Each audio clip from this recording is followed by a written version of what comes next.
How you doing, guys? It's your boy Dave Partner, and welcome to this video. Now, the thing that is happening is that Nnamdi Kanu has been clashing the whole of today with Atiku because he had laid a very big allegation on Atiku. Now, Atiku has responded, and then before you know it, the whole thing has spiraled out of control, and Nnamdi Kanu is now trending on Twitter. You get what I'm saying? So what happened in his broadcast today? Nnamdi Kanu said was originally in Cameroon, so insinuating that at some point there was a map change that finally put that village back into Nigeria, something like that. So I'm going to read what he said so you will hear it directly. All right. So from then on, we can go ahead and okay. So here we are. Said leader of the indigenous people of Biafra, IPOB Mazi Nnamdi Kanu, has alleged that presidential candidate Atiku is from Cameroon. So this is where his words. He says, some of you do not understand that the person behind the failure of Ekweme in 1999 during PDP convention was Atiku. Do you know that Atiku Abubakar is from Cameroon? His area of Adamawa was in Cameroon. Kanu, who however warned Nigerians against voting in the forthcoming 2019 election, said by voting, all you are doing is perpetuating the misery of our people. To vote in the zoo means to endorse 1999 fraudulent constitution.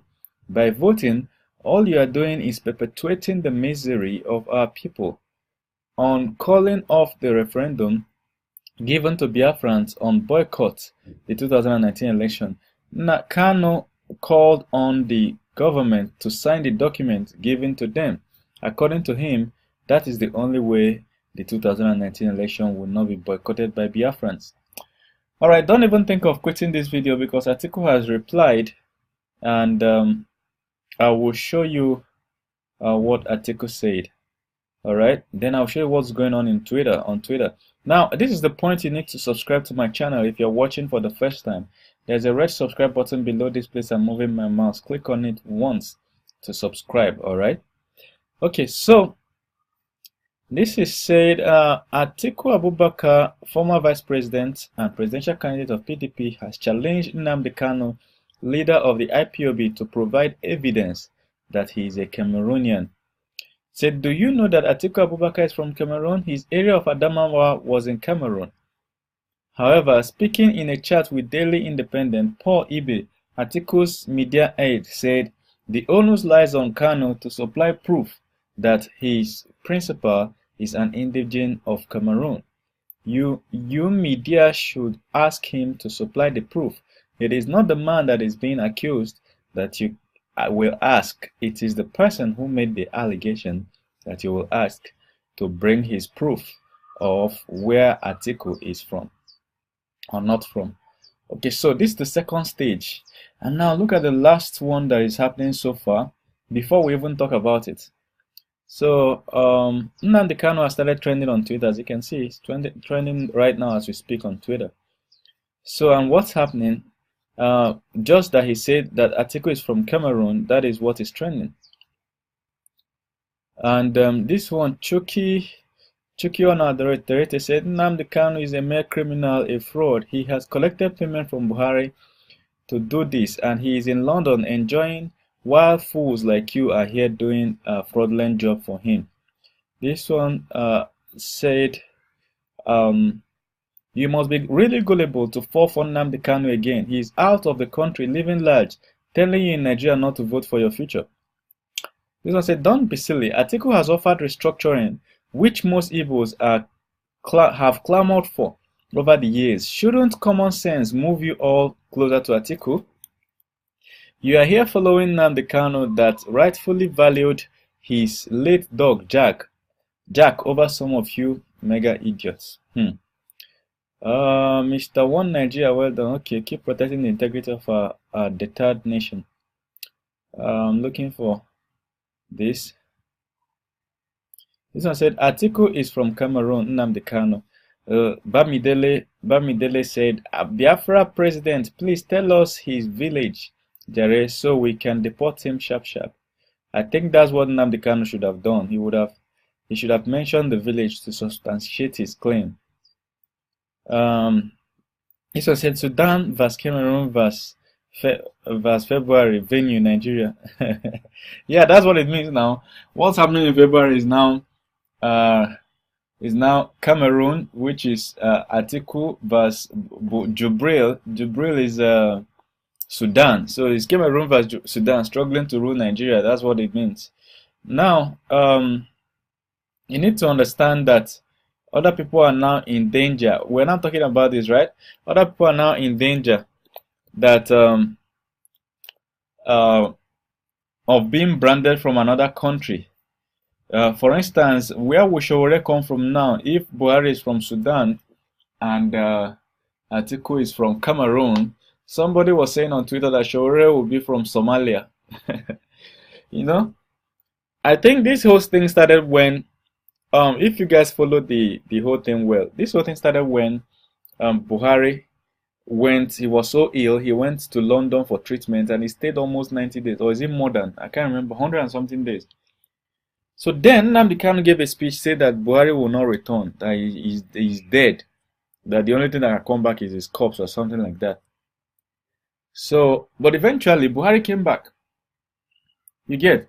So now as Buhari came back, Nnamdi Kanu now said that this is not Buhari, that they have changed him. You understand?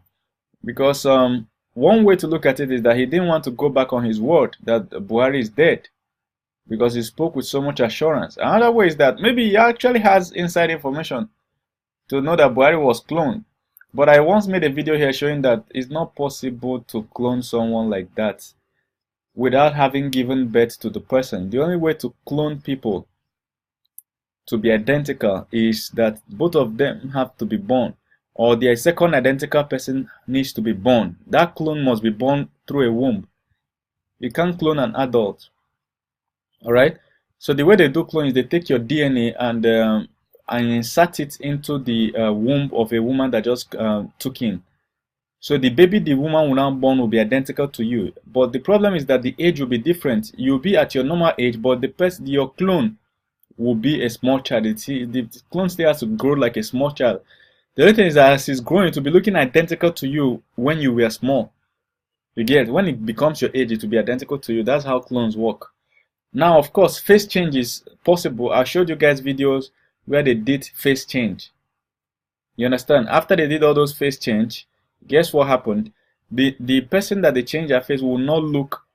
It will not even look like the person that they collected the face from. One way they do face change is, if you Google it, face transplant. Some of those soldiers that go all those Iraq and blow their face and destroy their face. You understand? Somebody that's about to die can donate their face. Doctors will cut out the face of the new and put it in the face of the person that had accident. So now after they have dressed it, it takes about 1 year to fully recover. Now if you're looking at the face of the person that had accident that they transplanted a new face to, he will not look like the other person. And he will not look like himself. That new face will look different. So I made a video. If you're just joining my channel, you missed it. I made a video last month showing all this process step by step. That is not possible to clone an adult. The only thing you can do is find an adult that looks like another adult. And statistically, scientists say that there are at least 6 persons in this world that looks like you. 6 persons. Alright? So some of you have the kind of face that everybody will be like, wow, it's like I know you somewhere. You don't know me somewhere. Some people like to run into me like I know you somewhere. I'll be like, is it in Aso Rock that you know me, or in US White House? Because you can't just know me on the street. I don't want you to know anybody that looks like me that is hungry on the street. Okay, so now since that time, people Nnamdi Kanu started hammering it that Buhari has been cloned. Buhari is no longer Buhari. That is Jubril from Sudan. It's Jubril from Sudan. He kept hammering it. I think where this government made mistake was this government did not reply to that thing. They waited for about 2-3 months. They didn't reply. They didn't respond. You understand? If it was Atiku now or Saraki, they will rush and respond. But Nnamdi Kanu was laying that accusation that Jubril, there is no longer Buhari, it's now Jubril. And they waited long. It was until I think it's David Oyedepo, Bishop Oyedepo, that spoke out and said that all these accusations is happening, that they have not said anything. That was when Buhari had to speak. And even when Buhari had to speak, he spoke at a conference abroad. I think it's in London or somewhere else. He didn't like address it in Nigeria. Spoke. So some people were like, "It's like this thing is true. This one that they are doing, that they are accusing the government like this, and government is not replying." So that was how all these things gradually started. Now, Buhari has been going from place to place campaigning. Occasionally, he will accidentally hand over, uh, present somebody else, the wrong person, as the governorship candidate, or even say that the person is presidential candidate. It happened 3 times now. The last one was that he was going to present a flag to the wrong. He wanted to raise the hand of the wrong candidate. You get. So I used to see my comments. People would say that this is Jubril, that this is not Buhari. Buhari knows the candidates, that Jubril does not know. So you see how this thing has taken root. Now the new one, so that one was successful, okay? Now the new one that nnamdi Kanu came up with is that Atiku is originally from Cameroon. You get? And then that Atiku stopped Equipment in 1999. I think Equipment was contesting. Atiku was contesting as vice president under Obasanjo. So they were going to clash invariably. It's just like telling me that Oshiba just stopped PWP. You get? Oshiba is contesting under Buhari. PWP is contesting under Atiku. So they are going to clash invariably. See, I'm not giving excuse for anybody. I'm just trying to analyze the situation on a neutral ground. You make your own decision at the end of the day. Alright? So now, his spokesman has quickly stepped forward to defend himself. And the defense that the spokesman presented was not to say that, hey, look at proof, I'm not from Cameroon. What the spokesman now said that if Nnamdi Kanu is accusing Atiku, Nnamdi Kanu should provide proof to justify his claim. That you can't accuse someone and tell the person to go and provide proof. That Nnamdi Kanu has to provide proof. And now the spokesman changed it to, let me show you how the spokesman said it. You know, Nnamdi Kanu said that the village is originally in Cameroon, alright? But when the spokesman of Atiku was replying, the spokesman said that change it to indigene. Okay, he said it is not the man that is being accused that you ask, it's the person that made the accusation. I'm trying to find where he said it.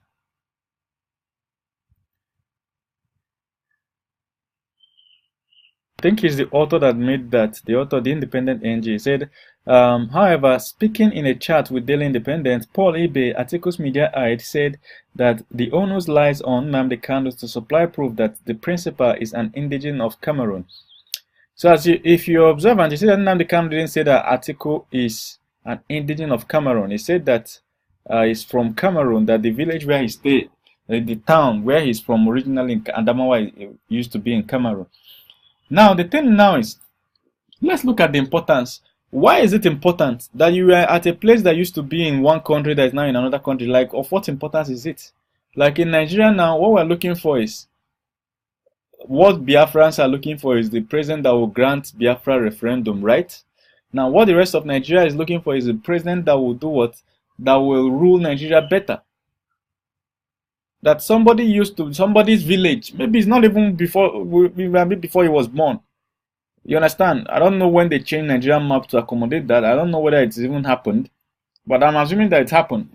You get that somebody's village or town was originally in so and so place, is now here. Doesn't really mean anything. You understand? It's taking away our eyes from the real thing we should be considering. Like when somebody is contesting election, you are saying he's Mr. Integrity, Mr. Anti-Corruption, Mr. This. It's taking away your eyes from the other things you should be looking out for. You get? So now the argument is no longer whether Atiku is corrupt or not. Is he going to go there to steal our money? Or does he have the capacity to deliver as a president? Is he educated? You understand? Does he know his grounds? Has he built things in the past to prove that he can handle that position well? That's no longer the argument now. This is going to divert the argument is he from Cameroon or not? You get? Which is irrelevant at the end of the day. It's irrelevant. So some people are saying that Nnamdi Kanu was paid by Buhari. That's funny. That's funny in a way. But if we look at it, we'll see that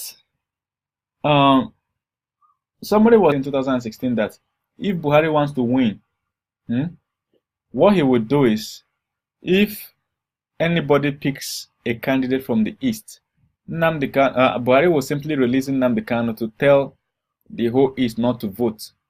And I used to tell people it's arguable, but something that we can argue. The east not voting is a problem for the east, not for the rest of Nigeria.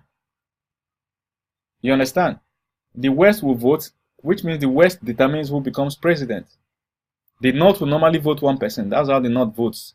They will massively vote one person. Alright? The west can choose who to vote, but the east doesn't vote at all. So whoever is able to struggle some 2-3 states from the north and then come to the west, sweep the votes, is winning. That was how Jonathan lost. Immediately the west, Jonathan lost by 3 million votes because almost all the states in the west voted for Buhari, except one, Ekiti. You see, so if the states now decide to vote for Atiku, what do you think will happen? Buhari will usually sweep all the votes in the north, but Atiku will get some states, get some votes from some states. But if the west now vote him, he's winning because the east won't vote. So I think what the east will be looking for is a president that will give them a referendum. If Buhari come to campaign in the east, they will call Buhari and say, look, Mr. Man, we will not vote you if you will not give us referendum. You understand? Let us determine whether we want to stay or leave. If we are staying, on what terms are we staying? We need to stay on our own terms. That is what people are calling restructuring. We need to restructure Nigeria so that we control our own resources. Each region will control their own resources. So when you talk to a politician like this, they know that if they don't grant your wish, you are going to vote somebody else. And if they trick you the first 4 years, they will still come back for re-election in the next 4 years. You don't tell them you didn't do what we said, so go home. But if you are staying at home and say, we're not voting at all, there's a problem. You have disenfranchised your whole region. So whoever becomes president is not your choice. That's why Buhari said is 95% to 5%. You understand? So I think we need to start looking at the importance of some of the decisions that is being taken. At least this month, Nnamdi Kanu said that IPO people should vote in Ebonyi and is it Abia or Anambra? That those people are traitors, the two governors there, that they wanted them voted out. Showing that he actually knows that voting will help remove the wrong person. You understand? So why is he not telling people to vote out? If he doesn't like Buhari, vote out Buhari. If he likes Buhari, why is he not telling people vote in Buhari? He has promised to give us referendum. Now Atiku is coming up. Look at P2Bs from the east. What's wrong with IPOB calling P2B? Oga, Mr. Man, come, let us have a meeting. Sit down, let us talk. What will your government do for IPOB? This is what we are fighting for. We want independent states. At least we want our right to choose whether we want to stay or not. And that is going to happen in a referendum. Can you guys give us referendum? If you guys can give us referendum, we vote you. But if you will not give us, we'll vote Oshimajo and Buhari. You understand? That's politics. You use what you have to get what you want. So I'm surprised that he's telling people not to vote. I swear, I'm surprised. So, but let's see how this thing develops and how it ends. And of course, I might be wrong. That's one thing. I might be wrong. So you guys, IPOB members and people that understand this thing better, can you let me know, explain better why not voting is an advantage instead of a disadvantage, alright? Thank you very much, guys. See you guys in the comment section. Don't forget to like and subscribe to my channel.